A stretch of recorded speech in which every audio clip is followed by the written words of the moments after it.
over here, huh? Well, I'm glad to be here. Thanks for having me. I don't know, I mean, it's probably better to just talk to you all and find out what you want to talk about, right? Than me say anything? What do you think? How many people are from Toronto? It's a good city to be from, isn't it? I'm glad to be back. I haven't been here in a long time. I'm going to take a picture of you all.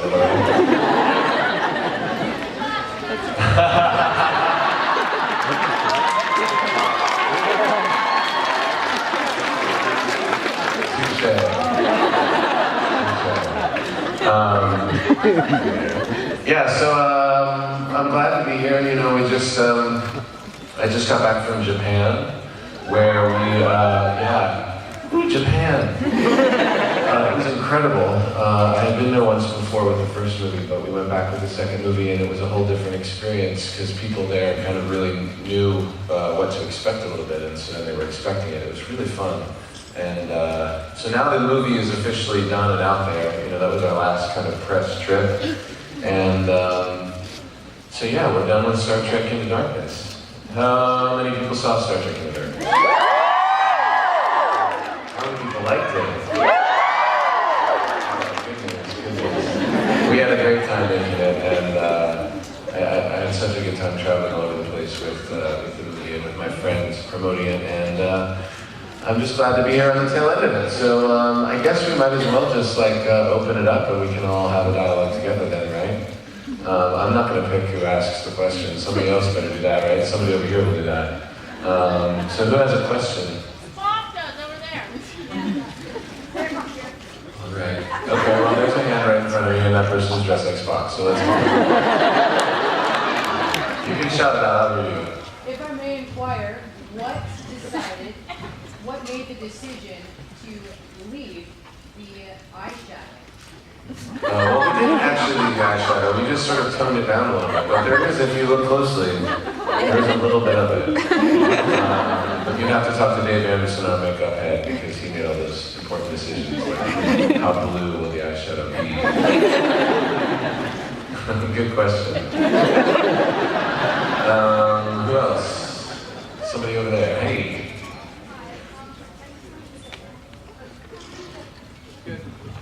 It's good to go. It's good to go. So I just wanted to say that you're like an amazing actor, and I really appreciate your work. My question is how do you prep yourself for different roles, like going from Dr. Thredson to Spock? It's different. It depends on what I'm doing. If I'm doing a movie or a TV show or a play, my process is different for everything.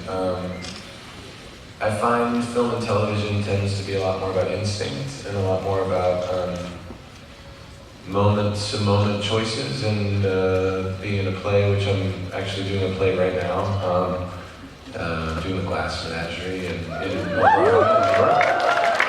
So if anybody's in New York between now and the end of January, come see me in The Glass Menagerie at the Booth Theater.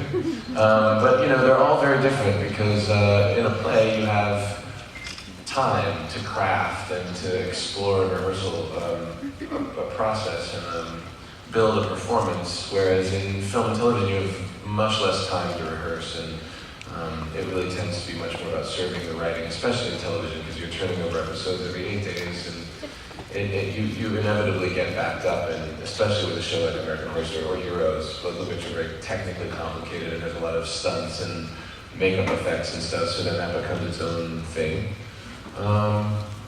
And then from there, it's just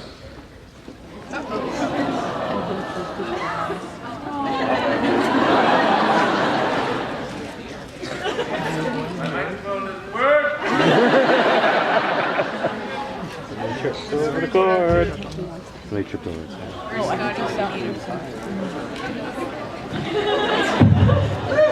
So then from there, it's just about and you know, crafting a performance based on what the character's essence is. So for Spock, you know, and Siler and Thredson, they're all just very different, you know. I don't know. That was a bad answer, right? Good answer? All right. Yeah, who else? Hi, how are you? Where? Oh, right. Okay. Hi, thanks. big fan since Hero Season 1. My question is maybe a little bit on the heels of the last one. I don't want to spoil anything for anybody, but I'm sure everybody in this room saw Star Trek Into Darkness, and my question is about the iconic scene, of course, where you, instead of the previous iteration, say that name. Okay. Way to preserve the spoiler. Something tells me that wasn't the end of your question. Why did you take the microphone away from me? How did I prepare for it, you ask? Well, it's not hard to prepare for something like that when we spent that whole day doing that scene leading up to that moment that you're talking about, where my character yells the name. So the day was really intense because we spent hours and hours in that scenario where, someone who I'm incredibly good friends with in real life and whose character, my character, is incredibly good friends with in the world of the movie, appears to have expired. And that is unsettling. And so, we spent a lot of time building up to that moment, and the expression of anger and the need for revenge and all of that stuff came out of the work that we had been doing all day. So ultimately it wasn't that difficult. The most difficult thing about that scene was that we were shooting in a converted warehouse, basically, probably a space at least as big as this room, but with ceilings probably about 2 times or 3 times as high, like just this cavernous. It was where Lindbergh built his airplanes, like it was like his airplane situation. And there were birds in the rafters of the place, so in the middle of this very intense but very quiet kind of intimate scene, we had to contend with for hours. And they brought in actually like birds of prey to scare the little birds from chirping. They would between takes, they would do foghorns and air horns in order to scare the birds into silence, which didn't work very well. So that was probably the biggest challenge of that whole experience, was contending with the little swallows that were up in the rafters, I guess. But yeah, there's that. How about front row right here, because you don't have to use a microphone. Yeah.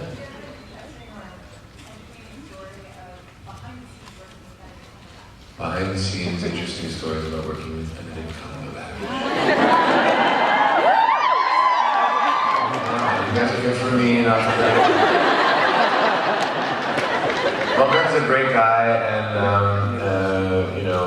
enormously talented actor. And the great thing about working with Ben is just that there's such a familiarity and such a common language. We both come from the theater, and I would say just that epic battle that we had at the end of the movie was probably the thing that I'll remember most from the whole shoot. It was like an 11-day sequence that we shot over a few weeks, and it was really intense and kind of unrelenting in its brutality, and we had to just keep going and just fight all day. And so you bond with somebody when there's something like that, and I would say that's probably the thing that working with him I'll take away from the most. But we're great friends. We see each other all the time. Whenever one of us is in the other one's city, we always hang out and find time to catch up. So it was all good stuff. I wouldn't say there's anything uproariously funny that I can share with you, other than just sort of day-to-day humor that probably wouldn't translate. I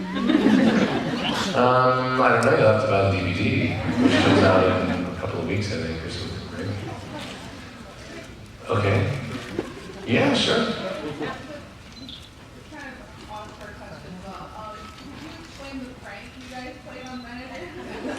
Well, the prank we played was not only on Benedict, it actually started on Anton. Chris and Simon were in the makeup trailer one day. We were shooting the last 10 days of our movie up in this, it's called the National Ignition Facility in Northern California, in Livermore, California. And so Chris and Simon got the idea to pretend that we needed to apply this neutron cream to preserve us from the exposure to radiation that was possible in this place, which wasn't obviously possible. And so they made Anton do it, and then once they would get somebody, then that person was in on the joke, so it became a cumulative thing.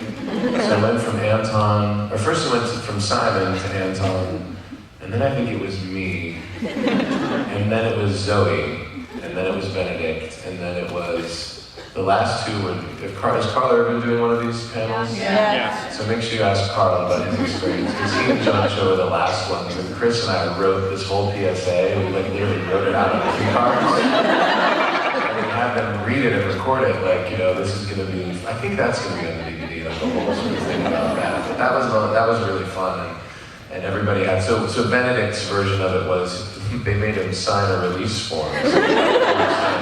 And then at lunchtime, they made him read it out loud to the entire crew. And in the middle of it, it was like, I understand that this is completely untrue, and this is a big joke, and he had to read it out loud. It was really embarrassing. So there you go, that does tie in, right? Now you got your answer and your answer.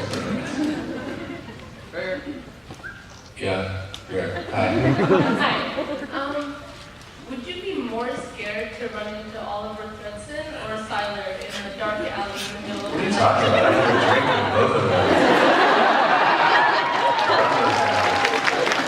If I was in a dark alleyway, I think I would probably be more, I don't know, that's a good question. I'd probably be more scared to run into Siler in a dark alleyway. I don't think I'm Thredson's type. Who else?